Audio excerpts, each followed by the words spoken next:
Halo teman-teman, saya Lia Novitasari. Di sini saya akan memaparkan materi sejarah filsafat.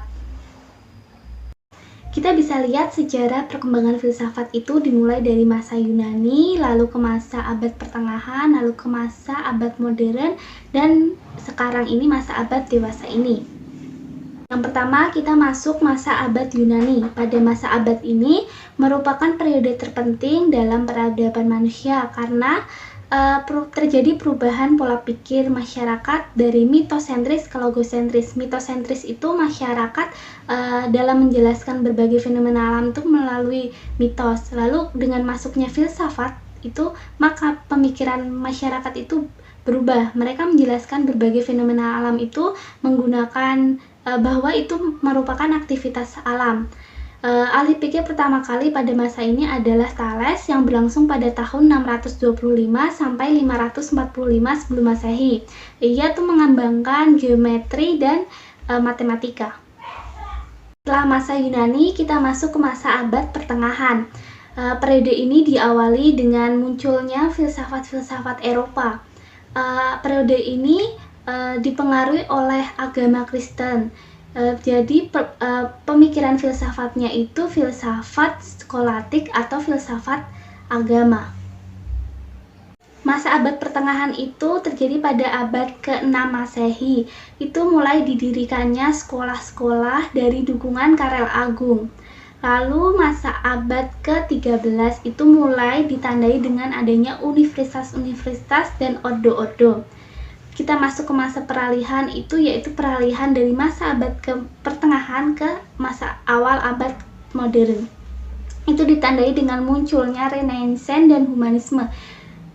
Masa peralihan ini terjadi pada abad 15 sampai 16. Di sini saya memberikan beberapa tokoh-tokoh filsafat pada abad pertengahan. Itu ada Albertus, Anselmus, Thomas Aquinas, lalu ada Al-Kindi, Al-Farabi, Ibnu Sina, Ibnu Rushd. Yang saya kotak itu termasuk dalam periode skolatik Islam yang berlangsung pada tahun 850 sampai 1200.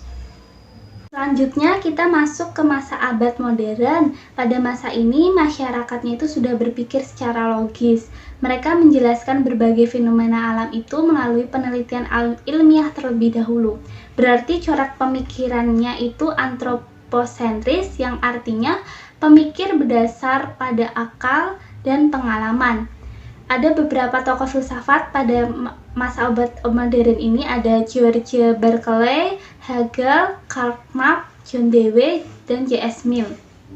Pada abad modern ini yang berlangsung yaitu pada abad ke-18 itu pemikiran filsafatnya itu mengarah pada filsafat pengetahuan, di mana filsafat diisi dengan upaya manusia bagaimana untuk mencari kebenaran dan kenyataan.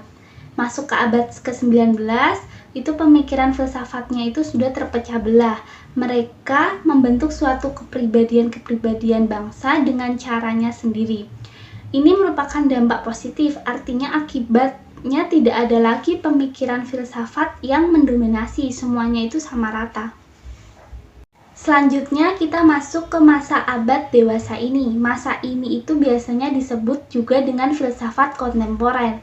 Pemikiran filsafat abad 20 ini memberikan perhatian khusus kepada bidang bahasa dan etika sosial.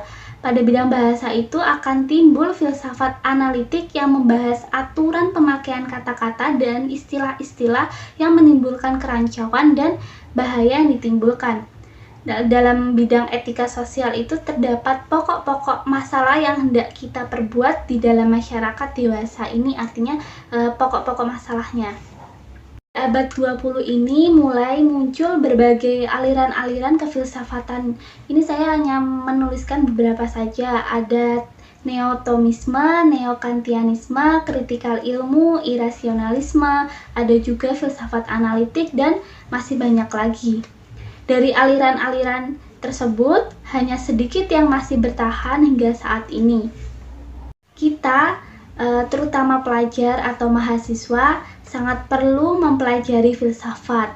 Karena apa? Karena belajar filsafat itu memiliki banyak manfaat. Salah satunya mengajarkan kita untuk melihat suatu masalah itu tidak hanya dari satu sisi saja, melainkan dari berbagai sisi dan sudut pandang.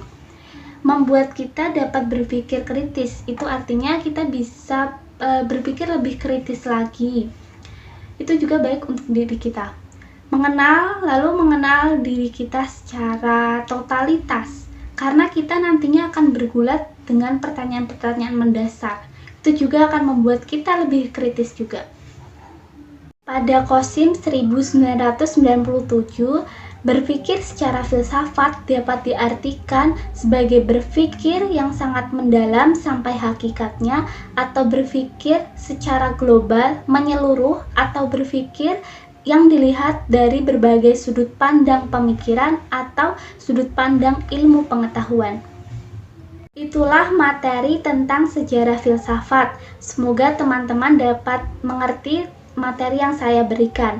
Apabila teman-teman ada pertanyaan, kalian bisa memberikannya lewat email yang tadi saya sudah tayangkan pada awal.